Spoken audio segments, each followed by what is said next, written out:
Hello, everybody, and welcome to episode 23 of the Friendlyjordies podcast. Robbie here, we got Tom over here, Hey. and the big man, Jordan, is in the building.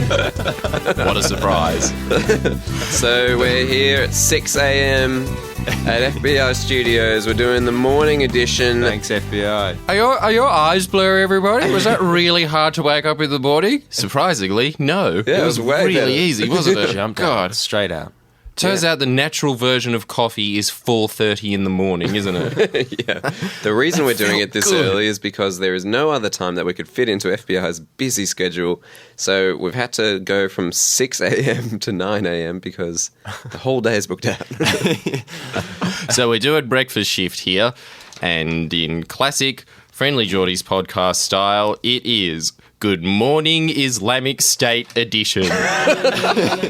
What better way to wake up than talking ISIS all morning? We ain't talking about the Egyptian god. We're talking about the Islamic State Radical Islamic fundamentalist. that is too hardcore for Al Qaeda. It's due time we've talked about this, so I think it was coming for a long way away. And, so be prepared. Yeah, we just noticed that everybody else in the media is talking about what happened on that show that everybody watches that I pretend to watch every Q&A. That's it. That's the one. Yeah, we thought that we'd chuck our 2 cents in as well to make the grand total $20,000 in 2-cent pieces. Yeah, because everyone's got an opinion on this. So not worth it. But what's more important than all of this is, before the show started, this is pre-6 a.m. in the morning, everyone, Robbie, the Golden Dragon. This is what he does for breakfast. Yeah. Picks up women. He is a dragon, a devourer of women's instinct. There was an FBI producer in the other room, in the other studio. She offered us We all coffee. kept looking at like meerkats the whole day. I mean, I'm not a fan of hipsters, but damn, she was hot. She was really, really hot. She offered us coffee, and Robbie just thought, you know what? I'm going to go and try and get her number again. So Robbie, tell us what happened. We have no idea what's happened. We've told him to not tell us a thing. But Golden Dragon review. Just burned his bike. Come over to my bike, Robbie. Okay, so I walked out of the studio. She was packing up to leave. Very detailed notes here. Yeah, I've got notes here. Minute to minute. Anderson Cooper 360. I just said, good morning. I Yeah. I went, Nice. Good start. I went, do you Very topical. I said, look, would you like to get a coffee sometime? Did you say look to start it? Look. Yeah. We're adults. Yeah. It's so good. And she said, don't you want to know my name first? Yeah, I thought I heard that. Oh, awesome. Were you listening in? Yeah, you could hear it from here. No, you couldn't. Yeah, and I stood at the door. Tom for a had while. his ear to the door the whole time. Oh, no. Oh, well, I didn't hear much, but. God. All right. Yeah, Well, then, please. All right, so she continue. said, can I get your name first? and I said, good question. And yeah, sure. So- It's so great. New Zealand Hugh Grant. He's able to bumble his way into women's panties. So that would be a pretty bad first thing to hear, right? It is. It's not great, you know. So I was like, this, isn't going to go well. But, you know, I tried my best, and This is a tale of defeat. The Golden Dragon has been slain by that one arrow that could have hit him in the Hobbit, meaning that you're evil and you're guarding a lot of gold. That's why you're a Golden Dragon, I guess. We'll hear Stole it from dwarves. We'll hear at the end how successful it was. But yeah, we chatted about. She's from Israel, and so we chatted about that. And Yeah, we heard that, and then we started looking up those Israeli women that were banned from the Israeli military for showing their ass. What the heck? You guys read everything. What? Yeah. And Jordan was like, you know what, I think Israeli women are really attractive compared to, you know, like, because as we all know, Jordan is more attracted to Asian women than he is to any other kind of woman. And, Right. Yep. And, and it was determined that they're more attractive because they're in the middle of conflict. Yeah, as Tom so succinctly pointed it out, if you're in the middle of heat, You always own hate. That's a bit wide. So All right, sorry. from there, we chatted about skiing somehow. What? Does Israel have snow? No, Why were you talking about that? How can that come up? she So did she ignore your coffee request firstly?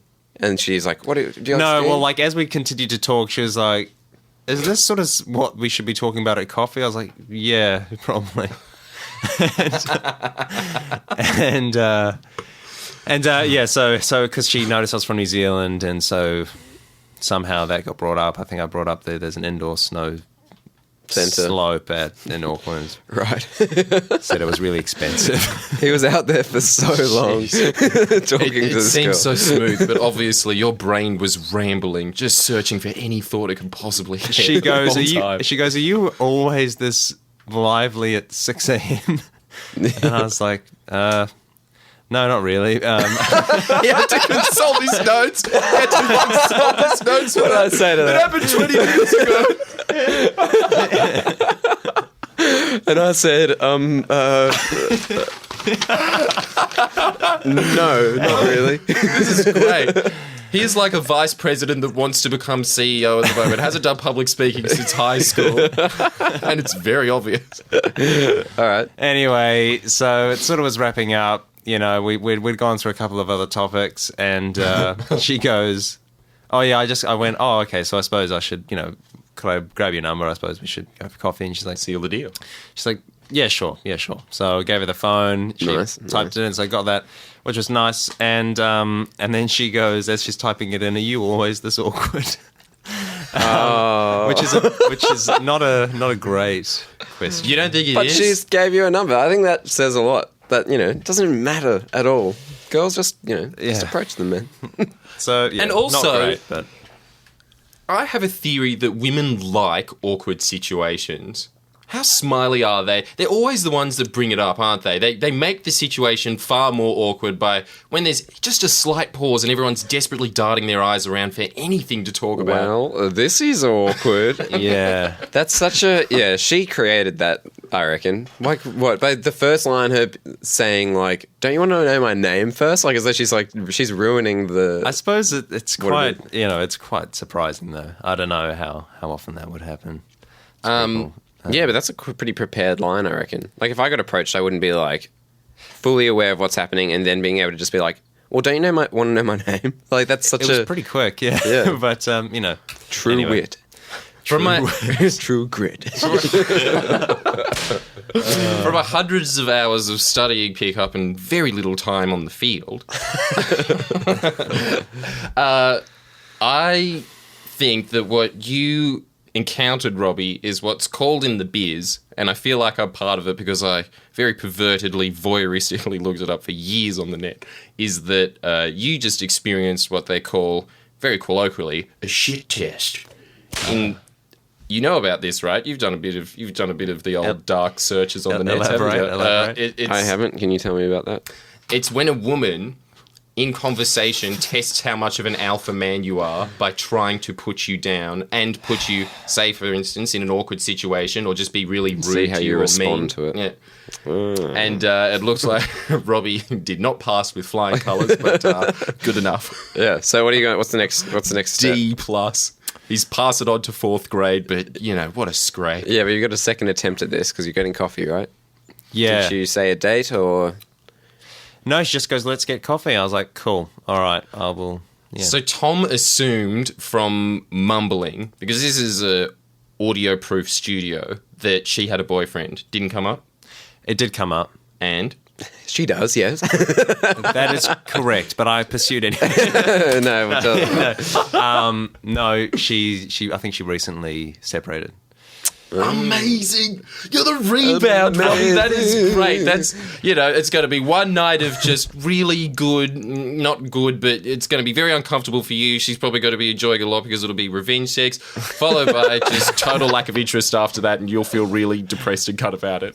It's not all uphill from here, but, you got to climb the mountain hill, and then you got to realise that, holy shit, there's a mountain in front of me after that. All right, now on to more serious topics here. Okay. Okay. Meanwhile, on the border of Syria and Iraq, the ISIS crisis is heating up fast. So what happened was our researcher Cameron has, he's very astute and keeps on the top of everything, and he reads the quarterly essay very frequently, which we all know a lot about. Very worldly man, and has somehow been able to fit his beliefs and knowledge of the world, which is far better than ours. Really good grasp, still votes Liberal. Don't know how he does it. So, all I could say is that his dad owns a Chinese restaurant. That's the only reason why he does. It just is a small business owner. That's it. So yeah, we were in the studio the other day, and he was just, instead of doing any research, he was just reading a book, which was a quarterly essay on, it's called Bloodier, the Islamic State. And it's all about ISIS, and so I borrowed it off him, and I've read that, and then Jordan borrowed it off me, and he read it. And looking at the title, you thought, this is pretty alarmist. Blood state. yeah, it's pretty. Sure, they're not that bad. Yeah, but they are. Yeah, just really, to really grasp how bad ISIS is. First of all, as somebody who doesn't support Australia's occupation at all in Iraq, even though we're obviously not the main player, but still don't like them there at all. Marched in the most popular of the anti-war marches when John Howard was in. I did pretty too. Pretty much because our mums told us to. Yeah, I was very little and quite frightened by all the loud noises, but I was there.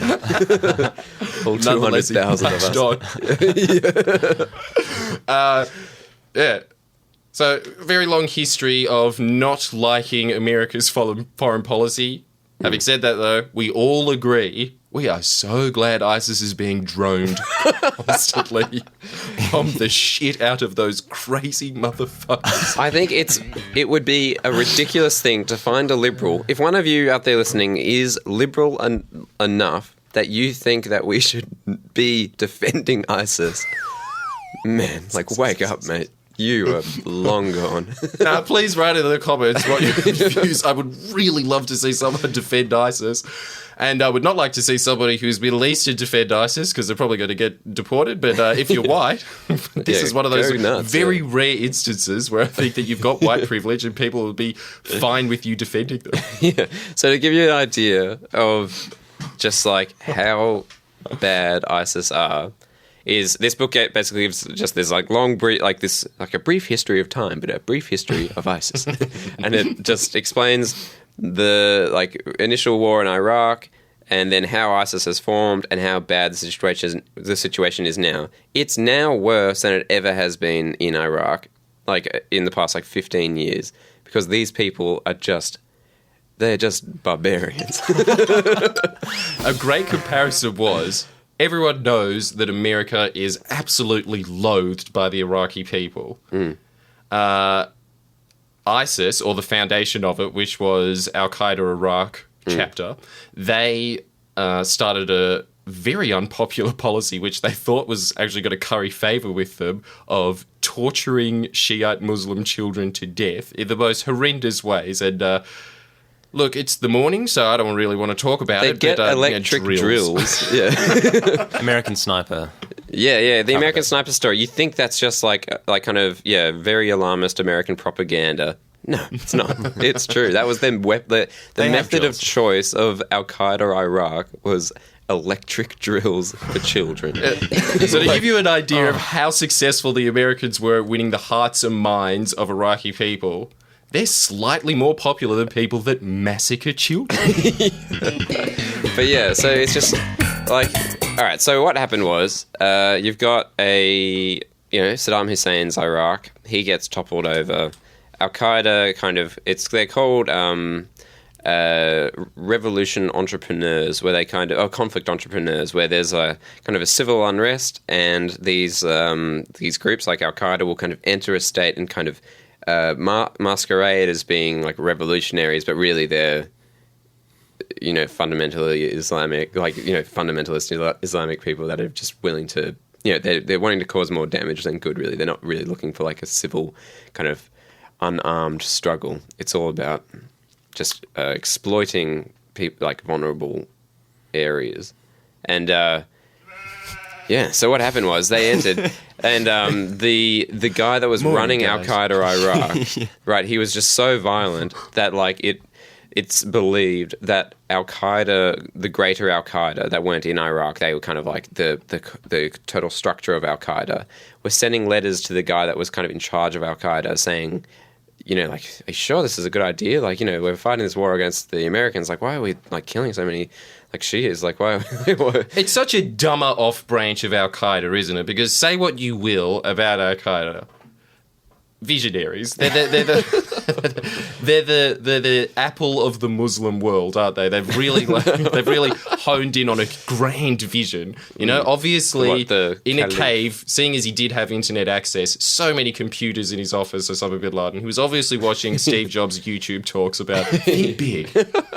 Because his vision for the Al Qaeda movement is to take down America. Yeah, basically take down the apostate states, which their word, which is like any kind of Middle Eastern state. Because before the 20s, there essentially was an Islamic state, but it wasn't. I don't know if it was under like Sharia law or anything, but it was just kind of this, like a much larger beast. Kind of like the best comparison is the Soviet Union, in that like you've got this huge area of land, and then there's all these states that then start to deal with America.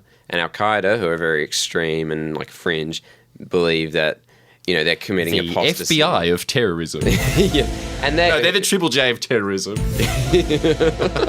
The Islamic State is the FBI of terrorism. Thank you very much for letting us use your studio's FBI. What do you mean? Explain that. All right. Al Qaeda is fringe in the Muslim world. Very fringe. They're not Today FM, are they? No. There's nothing bright and chirpy about them. They're talking about real issues. Yeah. FBI is the ones that even anyone who is part of the Islamic State looks at Al Qaeda and thinks, hipsters, man. Yeah. So in a good way, FBI. Yeah. In the nicest possible way. You're the Islamic State. Yeah, but the point about this was that like the Al Qaeda Iraq, who are now kind of ISIS, and as well as like the Syrian, I'm pretty sure ISIS did come from Syria, but they kind of like incorporated Al Qaeda Iraq into this kind of like mega beast. Like all these different groups are all pledging allegiance to ISIS, to Baghdadi, who's like the leader of ISIS, and they're all kind of naming him like the Caliph. And how Robbie refers to him, which I think is much more respectable, Baghdadi Cone. For some reason. Baghdadi reminds him of the rap entrepreneur P. Diddy. But yeah, so the guy that was like leading this, like Al Qaeda Iraq, was like just being so extreme that even Al Qaeda just thought it was just too much. Like they were giving a bad name to terrorism. was their quote, their words, Al Qaeda's words, you're giving a bad name to terrorism. Yeah. So they like what it is believed is that they like ratted out their own man, and there was an airstrike killing the leader of Al Qaeda Iraq from the US, but it's believed Al Qaeda actually like set him up because it was just being like he was just getting out of hand. What did he do that was particularly out of hand? No, well, you know, slaughtering children en masse is, that's fringe, man. And just stretching out too much. Like, it was like they were having a tough time as it was dealing with, like, Americans, but they were just, like, provoking everyone they could. Like, just killing anyone. Like, they were just doing, it was very bad. And also, such a dumb vision. I mean, you know, the definition of insanity is to do the same thing over and over again and expect different results. Al-Qaeda was aiming at Americans, primarily. Al-Qaeda Iraq was aiming at Shiite Muslims. That bag's been going on for 1,000 years. What did they expect to achieve from that? Yeah. Why was that their main aim? Yeah, so it's just such a low level... It's such a dumb guy in charge of it, isn't it? There's no foresight or vision in that. Yeah. It's really, look, Osama bin Laden, sorry to use all these Australian parallels of much loved and not extreme at all people in comparison, but yeah, really, he was the Paul Keating of terrorism. God just damn huge visions, massive visions. Always thinking big. ISIS is the Tony Abbott. ISIS is the Tony Abbott of Australian politics. There's just no vision. This. Stop doing this. This is all like little like headlines that are just not good at all. Right. Why do you keep saying this? My name I'm sure the Daily Telegraph, even though my name is Markovina, I'm sure they'd think, close enough, he's Muslim. Muslim. It's Russian, but, they're in cahoots. But yeah, it's to give people a bit of like an idea of what it's always been this kind of Shiites and Sunnis are two kind of it's like I don't know what's the like Catholics and Anglicans. I don't know what's the example, but yeah, just two different kind of offshoots. Catholics and Protestants. Yeah, so they're just like always having like this. They hate each other basically, and there's like the Kurds, and they're all kind of in this similar area, and they just will never get along. And there's no, I don't know what you do about it really. But yes, to reference Taylor Swift, they have bad blood. Great song. All right, so like moving on, let's talk about if you were an Aztec. Yeah, let's move along on a Taylor Swift reference. Yeah, we'll come back to it. Don't worry. All right, let's do it. So, what's the next segment called? If you were how would you not get fucked by Cortez? Yeah. If you were the Aztecs. Good off the cuff pop quiz, and Robbie passed it. Yeah, nice. Good work. So if you were an Aztec, everyone listening, how would you deal with all right, Apocalypto's just finished the film.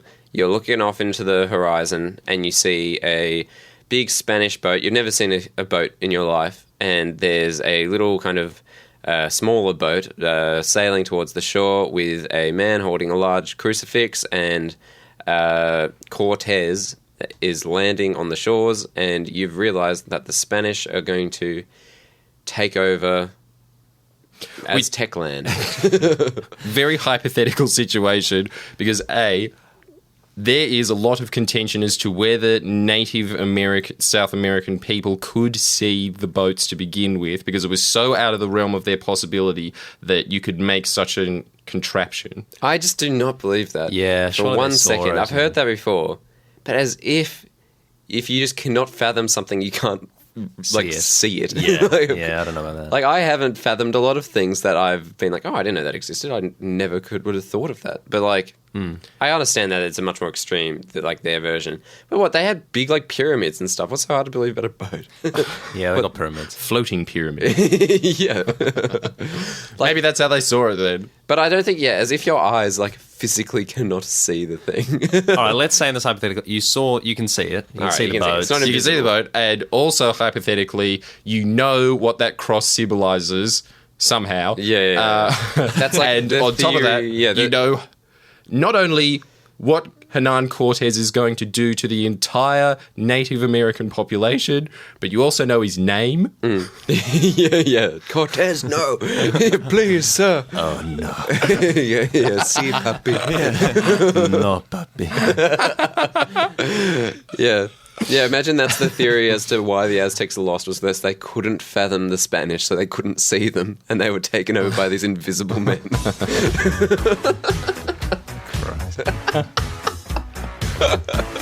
All right, so what would you do, Tom? Well, if you were the Aztecs, how would you not get fucked by Cortez? I haven't even thought about it. I've just thought of like the title just sounds interesting. All right. But yeah, I don't know. I guess. All right. Here's some, because this is real life scenario as it can be, isn't it? You've got no time, do you? Yeah. Run. Yeah. Exactly. Yeah. He's arriving. You're like, oh my god. Think about it. It's just you just do Apocalypto the whole film. You just run for your life. That's what I'd do. Run all night. Liam Neeson. Oh dear. Apocalypto 2, Too Fast, Too Furious. 1,600 years ago. Yeah, what would you do? There's not much you can do, really. I don't know you what I would either do. run. I think it was 400 years ago, sorry. Was it? Yeah. Okay. It was definitely not 1,600 years ago. We were in the Dark Ages. You just hide. I'd just try and hide in the pyramids. In the pyramids, their destination. That's like where they're going first. They're going to see these and they're going to definitely approach. I know, but you hide in the most obvious spots. Yeah. The closer we are to danger, the further we are. Keep from your harm. enemies close. Use the Spanish's superstition against them, much like how the Spanish used Native South American people's... oh my god. It is just too early in the morning. what I'm looking for, superstition. Their superstition of like right. eclipses. You think there's a and stuff. superstition against them that they thought that Cortez and his men were gods because they were on horses. Yeah. So they thought that they were centurions. And that is a really good guess. But yeah, so they probably would have believed in ghosts. So you believe they're hiding in the pyramids, putting a sheet over your head, waiting for them to walk Acting in like and a go, ghost. booga booga. Yeah, sure. That'd be your strategy to survival. Not Yeah. puppy, not puppy. Please no. Please not open. So So much like just like how they know what Hernan Cortez's name is, they also know what a frillneck lizard found purely in Australia's strategy for survival is, which is to put up your gills and go and scare people. Was that the what happened? So did they accept him as like a god, and then why did he kill them? And they thought it was the day of reckoning because he arrived at a time when the Aztecs predicted that the world would end. Right. Pretty Which they've done a couple of times, haven't they? 2012 was yet another successful example of that. So, September. is there something happening in Just around September? the corner, Is that yeah. Aztec related, or is that just in I general? think so. Yeah, everyone apparently the world's going to end in September. Robbie has told me before. So where did you hear that? What's that? Oh, it's a really fragmented piece of information. So let's just move on. I love Oh, these things. So you like Robbie will often like tell us like a fact, like he'll say something. It's like a famous thing he does in which like he won't ever. There'll be nothing substantiating it. Nothing beyond. Beyond the headline. Yeah. Just that thought and an imaginary image in his head of waiting for that day to come and throwing a cinder block through JB Hi-Fi and stealing a TV. Yeah, like it's always a very interesting headline, and then you'll be like, "Oh, really? Tell us more about that, Robbie." And there'll be nothing to tell. Which is half of the reason why that looting image conjures up in his mind, because he's just like, yeah, it's all over. We've got to get this out of go. All right, let's move on to back to ISIS. Okay. This is. We're going back if we want. But yeah, Everything that the Islamic State would want to hear is this pod. Yeah, I'm sure they hypothesize about what they'd do if they were Hernan Cortez. Probably quite active on the internet. They're pretty good at editing, aren't they? oh, amazing Yeah, they are, productions. Yeah, Yeah, might see this. yeah, maybe. Yeah, learn a thing or two from our videos. No shit. Yeah. So we were just talking this another kind How of. to wrecked ISIS videos. Yeah, I bet there is heaps of those, aren't there? You always show me those. Yeah. Yeah. Oh, yeah. There are. They're awesome. Yeah. Yeah. All right. So now the segment's called Money Talk, which is a segment where we just discuss how in life people often say that money doesn't give you much, like happiness or whatever, but it does actually do quite a lot of things. And we're just going to give you a ton of examples every week of why money talk. I've read a lot of books about Noam Chomsky criticizing US's occupation of Iraq. Primarily one of the reasons why I still don't believe they should be there is purely because of Noam Chomsky. However, all of that was obliterated while reading this book that was pro-US, but it had the image of a general. This was 3 years after their occupation, walking to this bar that was made out of a shelled-out old house. This is in Baghdad in Iraq. In the green zone. In order for the general to walk from the most fortified base in the country to the bar to get a drink, the US military probably spent close to $1 million every time he wanted to do that, with Black Hawk helicopters circling above him, a SWAT team going, "It's clear show," and then Go. flares shooting out from cannons everywhere to attract rapid fire to those flares. And like heat-seeking missiles, like heat-seeking flares. So he's walking down. Imagine he's walking down like, you know, a strip of land that's he's just got SWAT teams running, and there's just like just shooting missiles out. Just like every time he wants to walk anywhere, that's his bodyguard is having to do that. Money talks.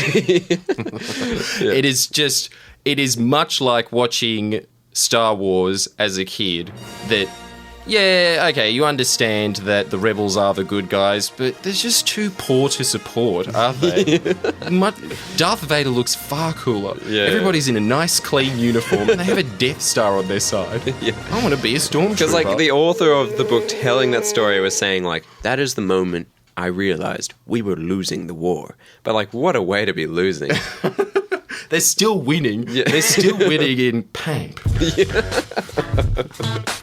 Lost the hearts and minds, won the pimp game. So, yeah, all right, well, that was just a little segment we just wanted to let you know about. On to segment 5. All right, next segment. Tune in next week for that. All right, we're going to go on to Goosebumps. Yeah, that's going to be a recurring theme. Yeah, money Get talk. used to it. If you have any ideas of how money talk. Comment below. Speaking of recurring themes, Goosebumps is now coming up, and much like Money Talks, it's getting old. Robbie. All right, so everyone voted for... No, they didn't. We recorded this because Robbie has to go to New Zealand for that's 10 right, days, yeah. so we're doing 2 pods in the same week. And we decided this ourselves, so Yeah. So this is that emergency tape that Kyle and Jackie O push in that they have to make legally as part of their contracts. Yeah. 2 a month, because that's how many sickies they take. You know when it's fake. It's more than an unpopular kid at school, isn't it? All right, Robbie. By the way, we chose to have nothing in our pocket rather than a cassette tape. That's right, yeah. Not the people's choice. No. Not even my choice. Just Robbie and Tom's. Yeah, They like the idea of nothing. Yeah. I was thinking it will kill him. All right. Such nihilists. Let's see what happens, huh? What's that? You don't have the cassette tape. Uh-oh. Too bad. Listen up. We're about to tell you something important. Next time you read this story, make sure you go through the caves. Meanwhile, it's time to pay for your mistake. Oh, no! You can go first, Zoe tells you with a nasty grin. She and the other mutants swarm around your cage. They yank you out and drag you into the laboratory. Start the kid grater, Zoe orders. It only takes a few seconds for Zoe and the others to place you in the mechanical arm of the giant kid grater. The process is so fast you hardly know what's happening. All you know is, when it comes to secret ingredients, you are the greatest. The end. Wow. Grater spelt as the same Like as a a cheese grater. It's in caps. And est is not in caps. It's not in caps. Has a hyphen? Yes, it does. Yeah, correct. My God. Well, R.L. Stein, you've done it again. Neither am I. Quite the finale. Even while I was reading that, I thought of a sentence that is better than what R.L. Stein thought of it. That is, honestly, we are reading his laziest work ever. You can't expect all 500 books that he made to be great. And we found number 500 on the list. So are we going to do another book, or we're just going to leave it there? We'll have a think about it later, I suppose. Yeah, Yeah. right. I reckon everybody write into the comments section. So you got heaps of homework this pod. If you want it, every other way of expressing that you want us to continue with Goosebumps will be disqualified. So this is much like voting in Texas, isn't it? Yeah. It's you can't use your UAE card. You can't use any other cards except for your gun license to vote. So I wonder Or your who's going to church win. card. It's much like that. Everything else will be disqualified unless you write the Nike slogan, just do it. All right, well, that was brought to you by What to the remember. Kids Club. Yeah. What to remember? Not much clarification. Next point. Yeah. All right, so, last night we had a bit of fun. Thought we'd tell everyone about that. Boy, did we have a good, clean, wholesome Christian fun. None of us here are. And if you are, that's great. But we made fun of your beliefs big time last night. So, Bieber's in town, and he has... he went off to Homebush to go to the yearly Hillsong conference. And reclaim his image. Reclaim his image. And where Bieber goes, Tom goes. Yeah, wherever Bieber goes. He was driving the car. So we went to Hillsong last night with the higher priority to go to Sizzler's Steakhouse because it's closing down. So we needed to go to Sizzler. Both of these tasks didn't work out, but we got very, very close to both of them. So close. Minutes away from both. Yeah, so we arrived at Homebush, got a park, met this really cool Nigerian dude that was also going to Hillsong. He joined the gang, and it was a great 5 minutes. Yeah, what an awesome addition. That guy was awesome. Really nice. Couldn't speak much English, but his smile said it all. Yeah. What's he like, Robbie? Everyone knows the meme. Oh, okay. Yeah. Up for anything as long as God's up for it. Yeah. So we arrived at the door and they turned us down. There was, admittedly, the entire stadium was packed out. Which is now called the Phone Zone Stadium. The All Phones Arena, is it? Yeah, All Phones Arena. The All Phones Arena. Lame name. It has gotten super budget to buy a stadium, hasn't it? That can't be a top 20 company anymore. Like ANZ, I understand a bank being able to sponsor a stadium. Yeah. But just you're competing with Crazy Johns. All Phones. Yeah. It must be expensive to get that. Yeah, it's pretty bad. Anyway, so it was completely packed out, and what they did was, because it's free entry, so I guess, it's pretty easy to sell the tickets, they got, like, tons of big tents and set them up outside, and they let us into one of those tents, and we sat down, and there was kind of a live stream of what was happening inside. It was very third world. I imagine exactly the same thing happens in poor, low-Asian villages. There was, and I've got to say that the vast majority of them, I didn't know this about Hillsong's most of their audience, but it was like being in a low Asian village. There was so many Asians there, all sitting around watching one TV. Yeah, the stream though was amazing. It was like crystal clear what he was saying. Such high definition cameras they must have been using. Like it was such a good stream. Great system, yeah. Yeah. It looks like Channel 10's New Year's Eve bash. Yeah. It's crazy just how much money there is in Hillsong. And like what a massive production they were putting on.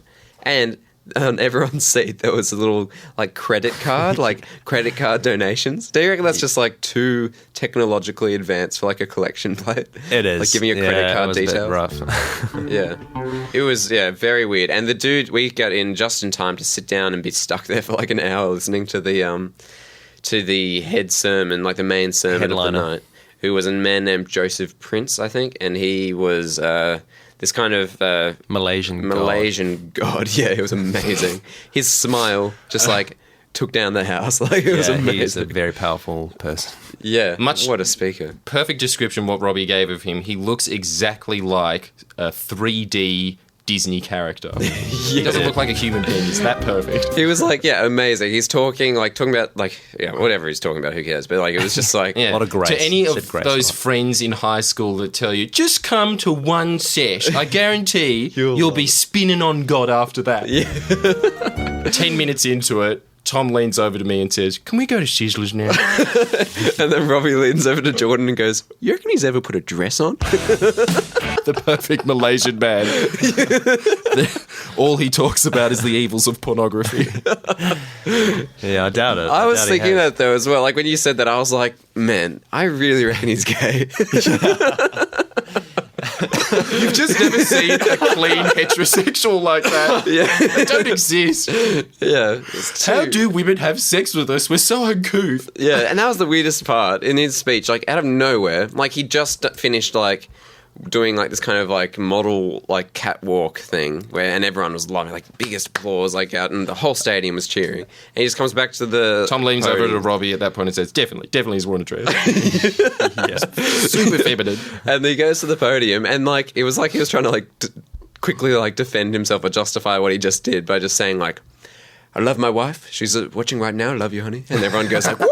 Yeah, that's right. And then he was but yeah, just by the way, I'm really proud to say I've only ever slept with one woman, my wife.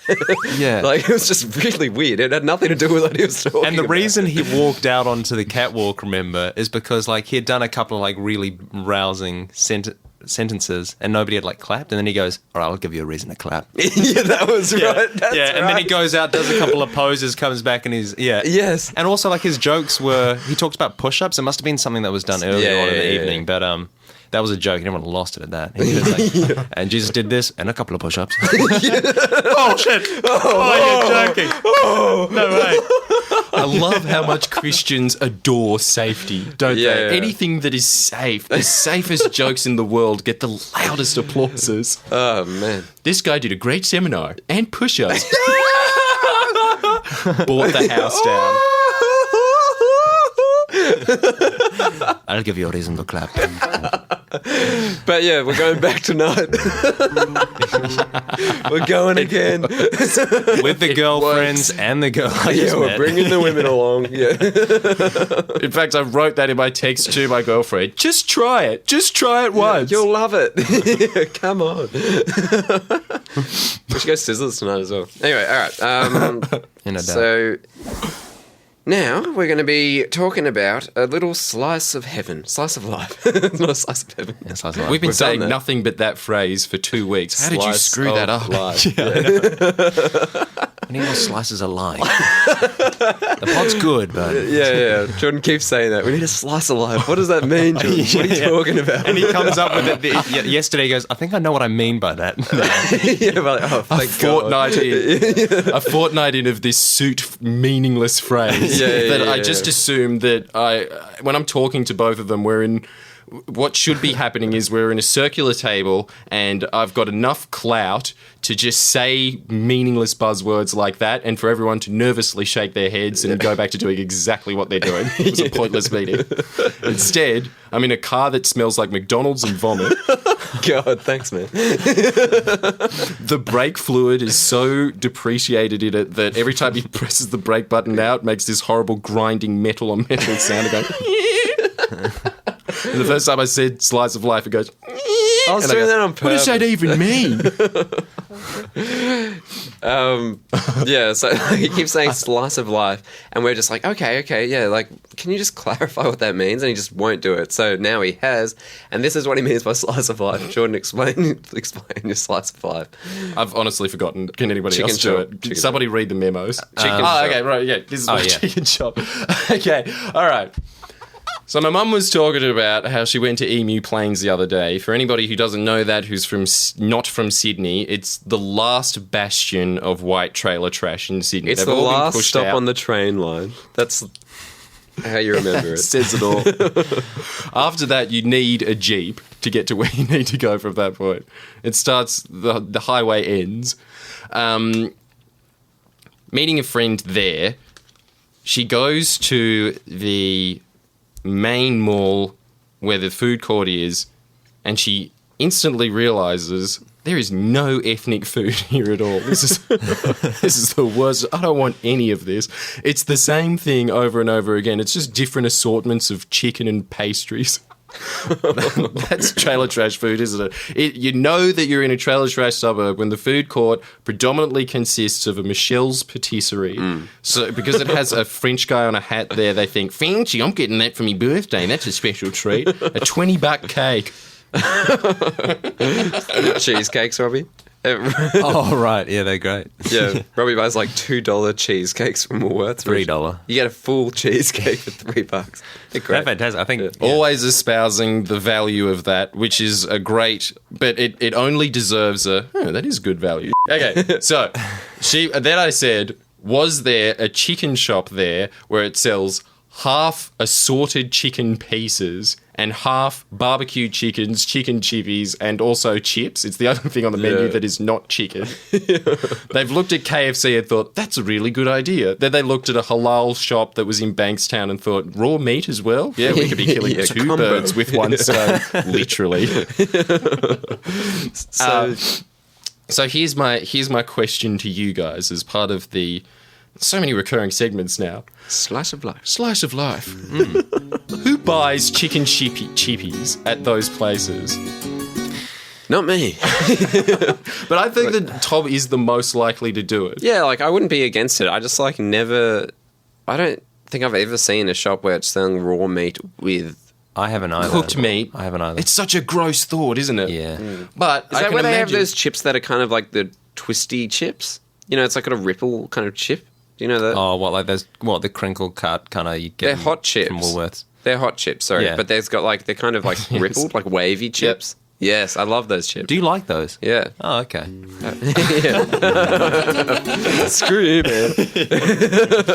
But Tom, when you were 10, Oh, interesting. Cool. this is Tom's biggest loser story. Yeah. Every time it's mentioned, there has to be sad piano playing in the background, and Tom's voice is very monotonous, even keeled. There's no emotion in it at all, so it really adds to the effect of it. You need that to know how he internally feels. When I was little, I used to walk home from school every day, which was my exercise for the day. Waddle home. What?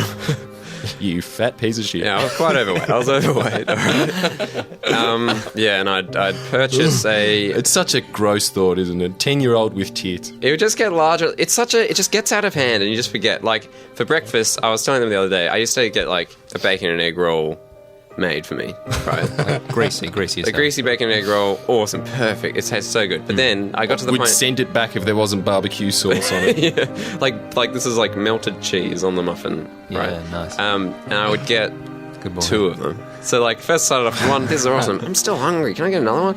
All right. Yeah. So I started eating 2 bacon and egg rolls for breakfast. Like McMuffins. They were more McMuffins. It was like English muffin. Were they packed? They were like big muffins, Yeah. like a proper, like imagine a bacon and egg McMuffin from McDonald's, but Good like stuff. gourmet. Good 2 of them. stuff. Then I'd have. So I used to go home. I'd go to the chicken shop, get a large chips, get barbecue and tomato sauce drenched in it, and walk home eating the chips. And by the time I got home, I'd finished it, and then I'd get some more food. Did you think you were really smart for combining those 2 sauces? Yeah. Oh, it was perfect. It was Yeah. so good. Ate as much of a cow, except for replace grass with chicken. Yeah. And then towards the end of primary school, I'd go to Subway and get like a foot-long veggie delight with like tons of chili sauce on it. Why Veggie Delight? Because it was the cheapest. I'd have Oh, like okay, $5 right. from like school or whatever. So I'd, Do you reckon you'd go mad for those little toasty things they got now? Those little $2 yeah, man. toasties? yeah, didn't you have one the other day? Like They're a cheesy very toasty? good. I very much recommend everyone out there tries them. Yeah, I don't Yeah. do it anymore. Like I'm not as into it as I was. But So most likely now, Robbie is always the most pro trailer trash food. yeah, Every time you ever say, what do you want for lunch? Pretty much without fail, he will ask for Subway. yeah, he will, won't he? Yeah, Or pho. yeah, like pho. More sub. But more you've gotten Subway, into though. it because of your much more cultured friends, i.e. me, saying please eat pho instead of asking for chicken schnitzel. And the first time you looked into the Vietnamese restaurant across from the FBI studio, you said, oh, this looks gross. I don't want to get sick. I don't want to get sick. That's true. But, yeah, And now it's one of your favourite dishes, isn't it, Robbie? You've got to expand your taste buds. yeah, Very All good, you love would it. eat was either Subway or chicken schnitzel with heaps of aioli on top of it, Or a kebab. or a kebab. Halal. Only halal. And Tom, in the older days, though, this is who I think is the key demographic of people who eat those chicken chippies is you when you were 10. Fat kids that think that exercise is lazily going to the local mall on your scooter. And every time you go, there'd be really protective mums like Robbie's that would go, no, you get a cold, and wouldn't allow you to leave even in the middle of summer. You, anytime you ever wanted to go to the chicken chippy shop, you got enough money, get me some. Yeah, I guess. End of the train line. Yeah, last stop. Yeah, any 10-year-old that thinks that razor scooters are mad, it's their biggest obsession in life. Yeah, that was They don't have me. time for anything else. They don't have time to try anything. They know that chips are great and chicken's great. Yeah, They yeah, just have yeah. to combo it at the same time. They're multitasking because they're too busy thinking how to get the wheels that have little bits of fire around the side of them, Yeah. how to upgrade your rack. Yeah, the kids that like ride the razor scooters love like bad for you food. The kids that are really into bikes, all they have is Mother and Red Bull before like 9 a.m. in the morning. Yeah, That's the difference. that's their Nutrigrain. Oh too my pure. God. What? That guy out there, I'm pretty sure. What? Oh no. What? Say it. We're going right now. That's We're recording. I'm pretty sure that's the ex-boyfriend. Just the. No way. Yeah, Why? because the other guy. There's a person outside Oh, the studio no. right now looking in at Robbie, and he thinks that's the girl that he just asked out on a date. It's her boyfriend. Well, there's no way. Yeah. No, that was the guy that was here before in the studio, I think. No, it's a new guy that just came in. Right. Okay. And he well, does look Israeli. We Oh, don't. do you mean the guy in there? He's like 50 years old, mate. No. He does look Israeli. No, I got anyway. Let's don't Anyway. worry, just like continue. Go. That is the end No, of no. the ISIS edition. What a place to end it on. Oh, yeah, okay. Yeah. What the hell? Robbie, don't worry. Good morning, everyone. Have a great day. Robbie is. Lead by example. Go and confront him.